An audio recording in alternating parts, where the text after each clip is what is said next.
Olá pessoal, vamos falar sobre o céu da semana de 29 de novembro a 5 de dezembro. Começamos aí a primeira semana do último mês desse 2020, esse ano pandêmico, digamos assim, que temos aí dezembro começando de forma já impactada pelo eclipse lunar, que ocorre ainda no último dia de novembro, segunda-feira, em Gêmeos, a 8 graus. Então, eclipses, para elucidar um pouco quem não é tão familiarizado, eles acontecem semestralmente, normalmente 2 seguidos a cada 15 dias e depois 6 meses mais 2 seguidos. Nós tivemos em junho um período aí, uma sequência de 3 eclipses, né? 2020 atípico até na sequência dos eclipses também. E há uma alternância, às vezes, que pode, independente, variar de solar ou lunar e solar 6 meses depois. É o que acontece agora. Nós temos a segunda-feira, dia 30, com eclipse lunar, penumbral, né? Que não é total nem parcial, mas é como uma penumbra, né? Tem ali as distinções associadas aos eclipses e que, de certa maneira, envolve as questões associadas ao signo de Gêmeos. Daqui a 15 dias teremos o eclipse total, no dia 14 de dezembro, um eclipse solar total em Sagitário.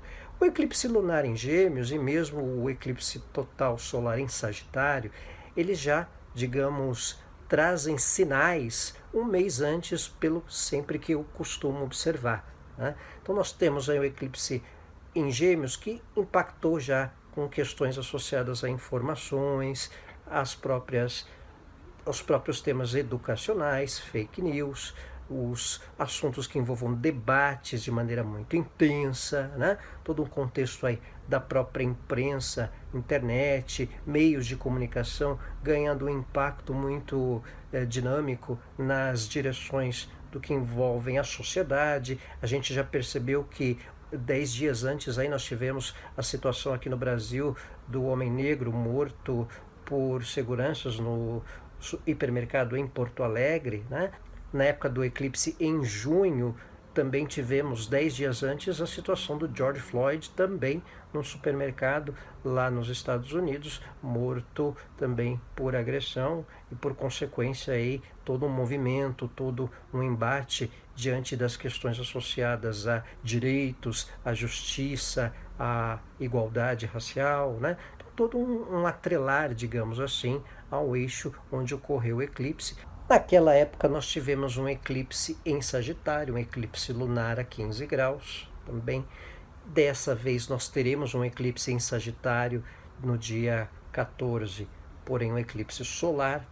Então já nesse período, né, nesse tempo quinzenal, mensal, já digamos 20 e poucos dias antes, já percebemos também esse fator. E a curiosidade de um eclipse anteceder o eixo Gêmeos-Sagitário, tanto naquela época como agora, por ocorrer em Gêmeos, a própria similaridade de uma ocorrência de uma morte num hipermercado e que gerou todo um embate tanto lá nos Estados Unidos como no Brasil. Então toda essa similaridade até por associar Gêmeos aos locais associados a empreendimentos comerciais, né, mercados num sentido geral.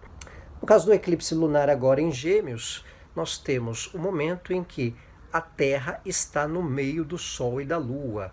Todo eclipse lunar ocorre numa lua cheia e também nessa oposição exata Sol-Lua, quando a Terra está ao meio. Já um eclipse solar, que será dia 14 de dezembro, é a Lua no meio da Terra e do Sol.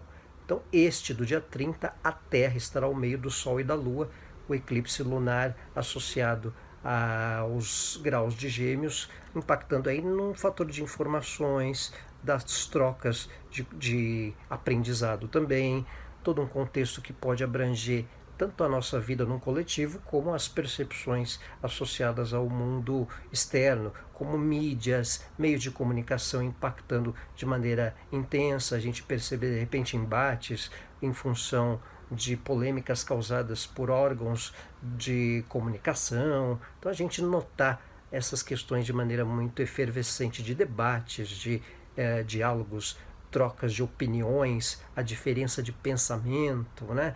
todo um fator associado ao signo de Gêmeos. Até os próprios meios de comunicação e também comerciais ganhando aí uma dimensão de intensidade nessas vivências num sentido geral. Nós tivemos eclipses em Gêmeos nessa região a 9 graus em maio de 2003, porém um eclipse solar.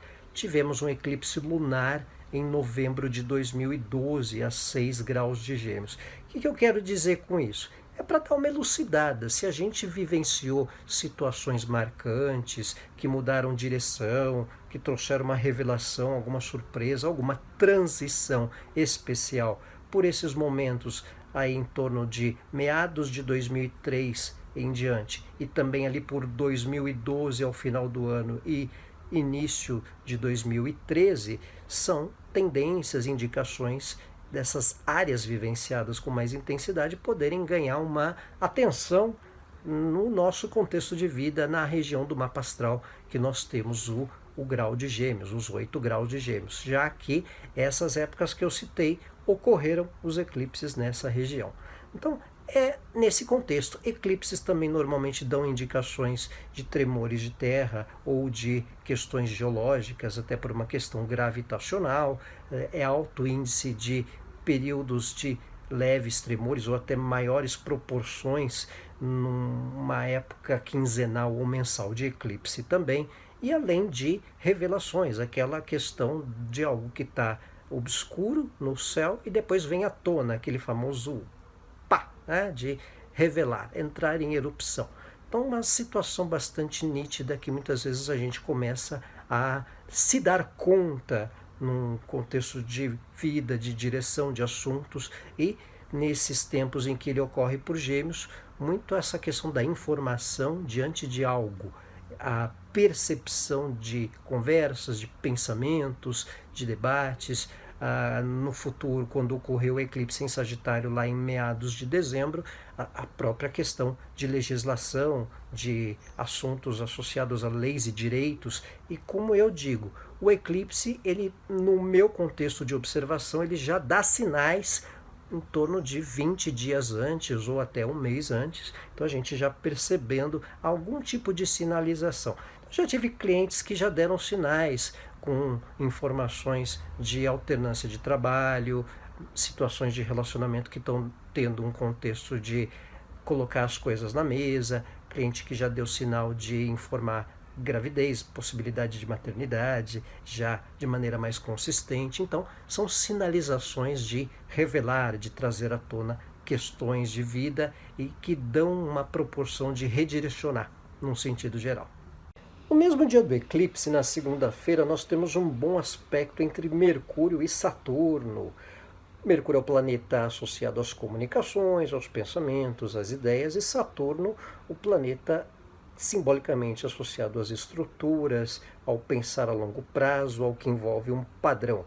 Então, quando os dois têm bom aspecto, favorece um pensar a longo prazo, ao pensar demorado, digamos assim.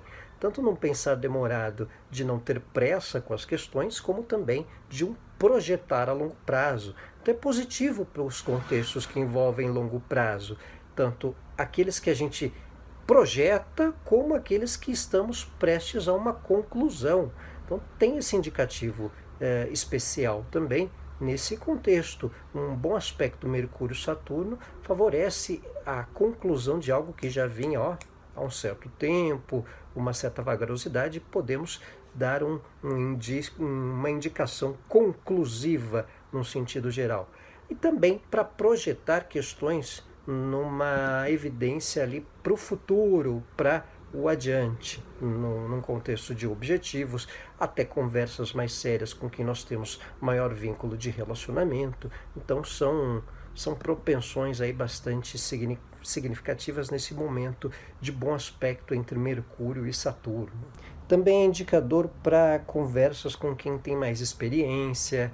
A gente pode adquirir informação ou ter relações com pessoas mais velhas, ou conversas com quem tem mais experiência numa situação importante que a gente precisa esclarecer, tanto num contexto profissional, uma situação pessoal a experiência de alguma pessoa, independente de ela ser mais velha ou independente da idade, a experiência, um contexto de vida que ela tiver, pode agregar bastante a nós, né? Então, até mesmo os mais velhos são indicadores para uma boa comunicação no sentido de metas, de troca de informações, até de aprendizados. Então, são perspectivas favoráveis nesse sentido do diálogo e da conversa com quem tem a agregar experiência a nós nesse bom aspecto Mercúrio com Saturno.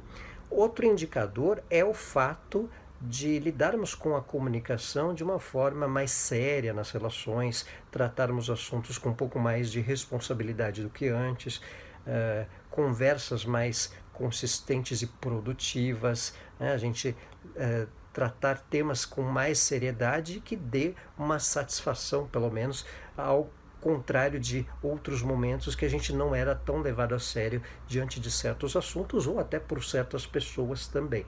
Condição de voto de credibilidade que a gente passa a ter com a nossa informação ou com alguma ideia que a gente tenha, até por algum chefe, até por alguma pessoa da família, muda um pouco o prisma da maneira como é fluida a nossa comunicação, o entendimento do que a gente pensa passado para alguém e também recebido de outra pessoa. Também a questão do valorizar um certo padrão, aquilo que está funcionando, aquilo que vem seguindo bem, seja em mecanismos de trabalho, em recursos profissionais, também servir como uma preservação, né? Normalmente, bom aspecto de Mercúrio e Saturno, ele pode consolidar aquilo que de certa maneira vem sendo usado como ferramenta de trabalho, como recurso para o nosso cotidiano, e não tanto a coisa da inovação, né? Dá um contexto um pouco mais de conservar, valorizar aquilo que tem um funcionamento, não é tão propício a muitas mudanças bruscas ou valorizar algo muito inovador, ao menos por enquanto, né? Não que seja problemático, até porque é um bom aspecto, mas se der para manter o que está sendo conservado, o que está sendo preservado, vamos manter e está tudo bem. Aquela história do time que está ganhando não se mexe, tá? Então tem essa condição nesse bom aspecto de Mercúrio com Saturno. Terça-feira começa o mês de dezembro, o último mês do ano, com o ingresso de Mercúrio em Sagitário. Então temos o planeta associado às comunicações com Sagitário, que é um signo atrelado a leis, a conhecimentos, ao que de certa maneira pode contribuir para atualizarmos os nossos conhecimentos também com esse trânsito de Mercúrio por Sagitário. Então é indicativo que favorece o aperfeiçoamento, a troca. É possível que nas mídias ou até nas questões legislativas nós possamos ter uma evidência melhor das direções em função dos temas associados a estudos, a conhecimentos, a quem lida com testes, provas, uma noção de para quando vai ficar, ou pelo menos uma informação dos procedimentos educacionais ou dos ambientes estudantis daqui para frente. São sinalizações propensas a marcar esse tempo de ingresso do Mercúrio em Sagitário. Vale um cuidado também, porque a gente trata do planeta associado às comunicações com o signo associado aos conhecimentos, ao que envolve algumas verdades, a algumas leis, ao que já tem uma consumação de veracidade. Então, com Mercúrio em Sagitário, vale um cuidado para que às vezes a gente não se ache um tanto dono da verdade ou dono da informação, ou também não criarmos atrito ou polêmica com quem tenha essa postura. São mais frequentes alguns debates com quem queira passar às vezes algum conhecimento que não tenha, ou até algum negócio, alguma negociação com conteúdos que a pessoa pinta demais, idealiza demais, né? Às vezes a pessoa quer tratar um negócio, uma venda, um comércio, e ela aumenta, o famoso aumenta e inventa, né? No sentido de preencher mais conteúdo do que a coisa tem. Ou então fazer um gato em vez da lebre, né? Pintar um gato maior do que a lebre tem como proporção. Então tem esse indicativo também das pessoas poderem se achar um pouco nas questões do conhecimento. A pessoa fica um pouco tome ou tácia, né? tô me achando ou tá se achando só porque tem algum tipo de informação exclusiva ou até que a pessoa já saiba ou alguém já ouviu falar, e cria-se às vezes um desencontro de informação, o desafio em lidar com o que a outra pessoa quer colocar como informação ou como verdade. Então vale um cuidado aí também. Tá? Normalmente Mercúrio em Sagitário tem esse desafio do cuidado com a informação num contexto da veracidade dela. Às vezes a ansiedade de informar não percebe o conteúdo de conhecimento e de verdade que se é colocado dentro do contexto. Mas no sentido geral, valoriza um apreço maior à fé, às trocas de informação e de conhecimento por questões associadas a estrangeiro, a saberes num sentido geral. Então tem esse lado bom, num sentido do desenvolver aprendizado ou um certo upgrade intelectual com assuntos e conhecimentos num contexto geral. Então tudo isso também pelo fato de Mercúrio estar exilado em Sagitário. Mercúrio é o planeta que rege o signo de Gêmeos, além de ser regente de Virgem também. Então quando ele está em Sagitário, ele está no signo oposto ao que ele rege.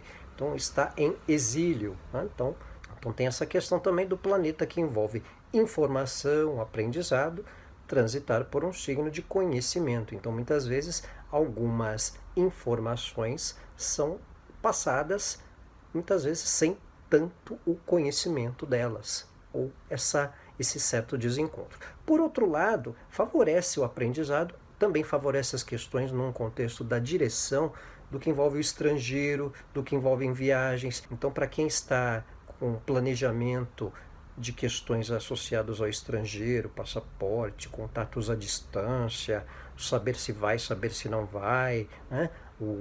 Os lugares atrelados a turismo, os próprios temas associados a burocracias de viagens ou as instituições que direcionam, né, as condições de poder viajar ou receber pessoas, até em função desse contexto da pandemia, de segunda onda na Europa, nos Estados Unidos, isso passa a ter uma nitidez melhor para saber como vai ficar tudo ou de que maneira a gente vai proceder. Os que querem viajar, os que não querem, para onde vamos, para onde não vamos, a questão da distância, do remarcar a viagem, por exemplo, o planejamento para voltar para um país ou para outro. Então, um contexto que Mercúrio em Sagitário também deve elucidar nesse tempo do ingresso por este signo. Ao final da semana nós temos o bom aspecto de Vênus com Netuno, Vênus em Escorpião formando um trígono com Netuno em Peixes. Esse é um aspecto muito especial que ocorre ali entre a sexta-feira, dia 4, e o domingo, mais ao final da semana, positivo num contexto de inspiração, de romantismo, é um aspecto propício para que a gente possa despertar mais o lado solidário também, tem um fator de ajudar na percepção da realidade das nossas relações. A gente tem uma condição de percebermos as impressões diante das pessoas, diante das convivências, muda um contexto de certas impressões. Às vezes algo que a gente tinha como uma falsa ideia de alguém, uma falsa impressão, a gente ter uma nitidez melhor, a gente ter pelo menos uma sensação mais positiva num contexto de relacionamentos, podemos mudar as impressões até de quem a gente não conhecia ou até fazer um julgamento equivocado por não dar chance de perceber ou de ter um prisma melhor de certas situações. É benéfico até para paquera, é benéfico até para despertar o romantismo, para umas posturas mais afetuosas, né? Uns momentos mais românticos. Estamos falando de Vênus e Netuno. Vênus, um planeta associado à afetuosidade, a um contexto de expor certas sensações e emoções com um pouco mais de nitidez e também percebermos um pouco também de quem a gente gosta, além das questões que envolvam arte, cultura, criatividade. Para quem é do ramo, é um momento criativo muito especial, poético, musical, tanto para quem lida como para quem gosta e aprecia, poder curtir, aproveitar, seja em lives, seja em situações presenciais ainda, que dentro dos cuidados. Então, são condições muito especiais num momento de recarregar energias com inspirações culturais, com certos temas que tirem um pouco da realidade dentro de mensagens ou situações inspiradoras, até para meditação, até para questões de espiritualidade, até para contextos que envolvam uma harmonia com ambientes e lugares que a gente gosta e se sinta revigorado também. Pessoal, este é o Céu da Semana, dos primeiros dias aí do último mês do ano de 2020. Quero agradecer mais uma vez a atenção de todos vocês, de ouvirem e verem o meu IGTV, o próprio YouTube, agradecer as mensagens também, desejar uma ótima semana a todos, um grande abraço, tchau!